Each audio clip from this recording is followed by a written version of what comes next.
प्रश्न दुसरा, एका शब्दात उत्तर लिहा. चोचीचा वरचा भाग. उत्तर आहे मॅक्सिला. चोचीचा टोकदार असलेला दातासारखा भाग. उत्तर एग टूथ. चोचीचा वैशिष्ट्यपूर्ण आकार असलेला पहिल्या क्रमांकाचा पक्षी. उत्तर हॉर्नबिल. एक टूथ नसलेला पक्षी. उत्तर आहे किवी. प्रश्न तिसरा, कोण ते लिहा. अग्निपंख हे नाव सार्थ करणारा पक्षी. उत्तर आहे फ्लेमिंगो. चोचीचा सर्वात वेगळा उपयोग करणारा पक्षी. उत्तर आहे स्टॉर्क. शक्करखोरा म्हणून ओळखले जाणारे पक्षी. उत्तर आहे सनबर्ड्स. घरटे विणण्याची कलाकुसर जाणणारा पक्षी. उत्तर आहे सुगरण. प्रश्न चौथा, फरक लिहा. किवी पक्षी व इतर पक्षी. उत्तर आहे किवी पक्षी अंड्याचे कवच लाथा मारून फोडतात, तर इतर पक्षी अंड्याचे कवच एक टूथने फोडतात. दुसरा फरक आहे, किवी पक्ष्यांना एक टूथ नसतो, तर इतर पक्ष्यांना एक टूथ असतो. प्रश्न पाचवा, पाठाच्या आधारे तुमच्या शब्दात लिहा. चोचींचे आकार भक्ष्याप्रमाणे बदलतात या विधानाचा अर्थ. उत्तर आहे प्रत्येक पक्ष्याचे भक्ष्य हे वेगवेगळे असते. प्रत्येक पक्ष्याच्या चोचीचा आकार हा त्याला त्याचे भक्ष्य सहज पकडता येईल असा असतो.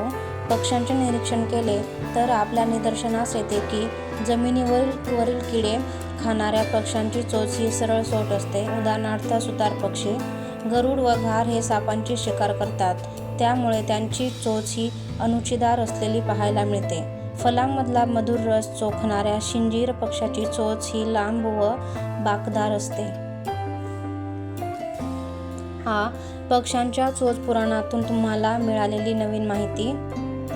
उत्तर, पक्ष्यांच्या चोच पुराणातून अशी माहिती मिळते की प्रत्येक जीवाला विशिष्ट असं स्थान आहे आणि त्या स्थानावर तो जीव राहावा म्हणून निसर्गाने त्याला काही हत्यारं दिली आहेत.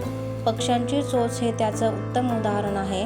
प्रत्येक पक्ष्यांची चोच हे त्याचं उत्तम उदाहरण आहे.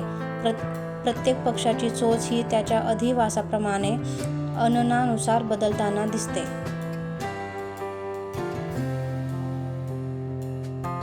ज्याने चोच दिलीये तो चाराही देतो या म्हणीचा अर्थ. उत्तर, ईश्वराने आपली निर्मिती करत असताना आपल्याला पोट दिले तर जगण्यासाठी लागणारे अन्न देखील ईश्वरच उपलब्ध करून देईल. तसेच ईश्वराने पक्ष्यांना चोच दिली आहे तर त्याच्या चोचीत चारा म्हणजेच त्या पक्ष्यांना लागणारे अन्न देखील ईश्वरच देईल. याचा अर्थ असा नाही की आपण मेहनतच करायची नाही, आपल्याला मेहनत करावी लागेल. ईश्वर आपल्याला अन्नापर्यंत पोहोचवण्यासाठी मार्गदर्शन करेल. प्रश्न 6, खालील वाक्यातील क्रियाविशेषणे अधोरेखित करा. सनबर्ड्स फुलाच्या पाकळीवर आरामात बसतात. उत्तर आहे सनबर्ड्स फुलाच्या पाकळीवर आरामात बसतात. बहिणाबाईंनी सुगरणीच्या चोचीचं अचूक वर्णन केलं. उत्तर, बहिणाबाईंनी सुगरणीच्या चोचीचं अचूक वर्णन केलं. तुम्ही पक्ष्यांचे बारकाईने निरीक्षण करा. उत्तर, तुम्ही पक्ष्यांचे बारकाईने निरीक्षण करा.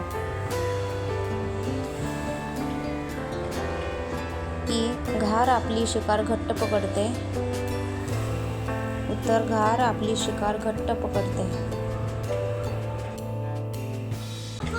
प्रश्न 7, पाठात आलेल्या पक्ष्यांच्या नावांची यादी करा व त्या पक्ष्यांच्या नावासमोर त्यांचे वैशिष्ट्य लिहा. पोपट चोचीचा वापर पायासारखा करतो. सनबर्ड्स फुलांमधला मधुर रस चोखतो. सुगरण कलात्मक घरटे विणतो. खंड्या व वेडा रागू चोच सरळसोट. हॉर्नबिल सर्वात अधिक वैशिष्ट्यपूर्ण चोच. फिंच 13 जाती आणि त्यांच्या चोचींचे अन्नाप्रमाणे आकार व प्रकार वेगवेगळे असतात.